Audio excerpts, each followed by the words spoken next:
Okay, for me, the important thing is that this is comic books created mainly by Singaporeans and about the Singapore experience.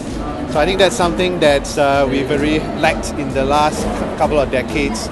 So I think that's significant enough for me to be excited about this series of books. And with people like Sunny Liu and Dave Chua who have a pretty good track record in credible and interesting stories and art, I think it's something really to look forward to.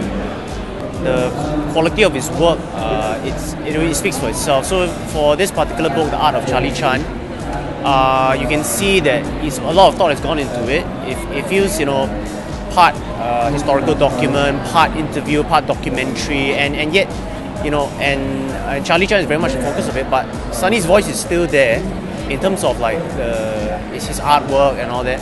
And I'm really looking forward to seeing what the final product will be. I started drawing when I was quite young, and I realized that I'm quite an escapist. So I like to create scenarios and characters and all that, and the best part about comics is that I get to play God.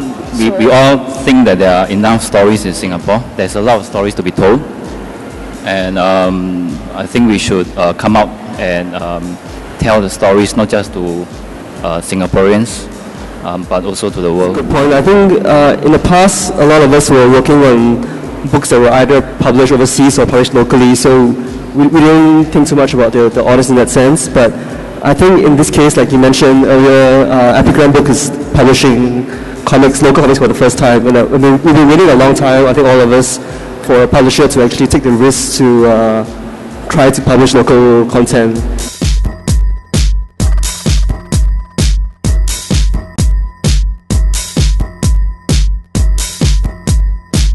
I think every comic is a huge challenge. So I think there's a point in time where you discover ways of overcoming the challenges, whether it's the storytelling or the drawings. And when the moment comes when you actually figure things out, I think there's a sense of creative fulfillment that you get that you don't get anywhere else. I think for me that kind of fulfillment, that kind of artistic satisfaction is something which I can't get anywhere else. I think, and that's why I like drawing comics.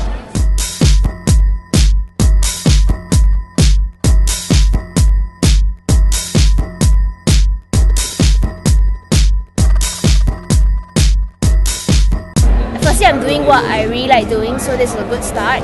And it's the first time that somebody, like a publisher, is interested in my work, so it really gives me an encouragement to draw more works next time. And what do you love most about drawing comics? The part where you can make your own world and you can stage your characters yourself and you can do the characters and really give them a personality that feels like what you like doing and is their own. We're not we're not shut off from everybody else, and like we're not as bad as they think they are. Maybe are. So yeah. What about you, Dave? I hope they entertain, and also they might learn a bit about certain customs about Hungry Ghost Month and all that, which are integrated into the story.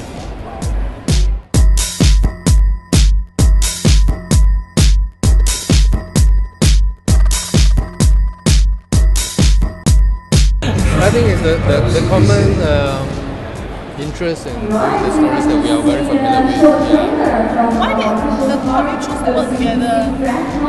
Started like 7 years ago. We shared a lot of ideas so much earlier, a couple of years ago. So I think this is the first time we are actually bringing one of the ideas to fruition. Yeah, so it's very exciting in that sense. I think visually it's very interesting. I think it's also a lot easier to convey the visuals of the scenes in Singapore, which can be very unique. I think it may not, or you take quite a talented person to describe some of the scenes like satay hawkers, the old kampongs. What I love about drawing is that it gives me a chance to really flesh out all of these things that are out there on paper. That kind of it becomes a reality for you, because once you get to draw it on paper, it becomes yours and it's you, and somehow you own it.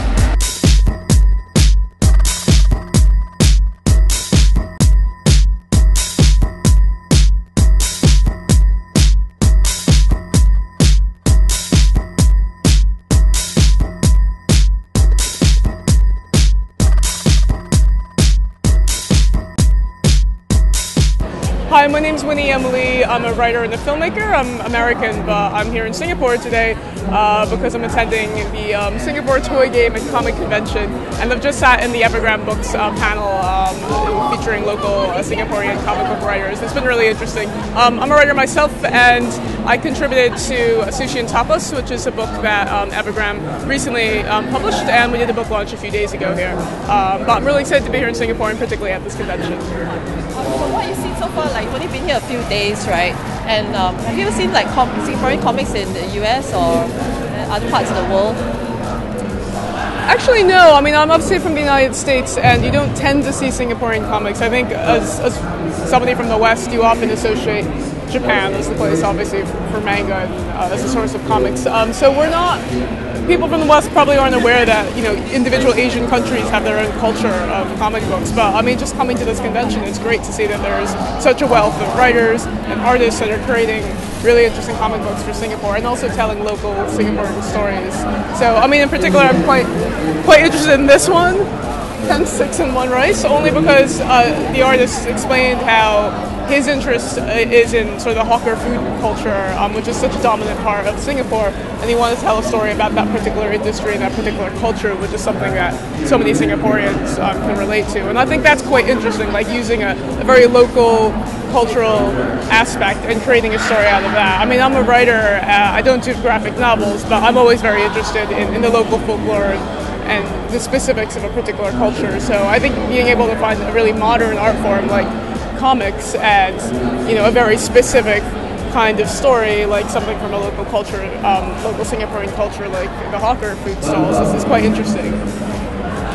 I've been following comic books for about 30 years, from the 80s mainly, and for years I've always wanted to be able to say that we have our own Singaporean comic books, and it's pretty pleasing to be able to see that happening right now. It's almost like a dream come true to be able to say we have our own comic book artists, we have our own books, and writing about Singapore themes and the Singapore experience. And I think that's something that's long in coming. I'm so glad it's finally happening now. With local artists like myself, I think we have dreamt for years, even decades, about a publisher willing to take the risk to publish local content. And I think Epigram taking this step has been very inspiring for us. And I think I think the main reason why we're doing this because we've been waiting so long for this, and we didn't want to miss the opportunity. So despite the deadlines, despite everything else, I think it's definitely something we all want to really do and make it work.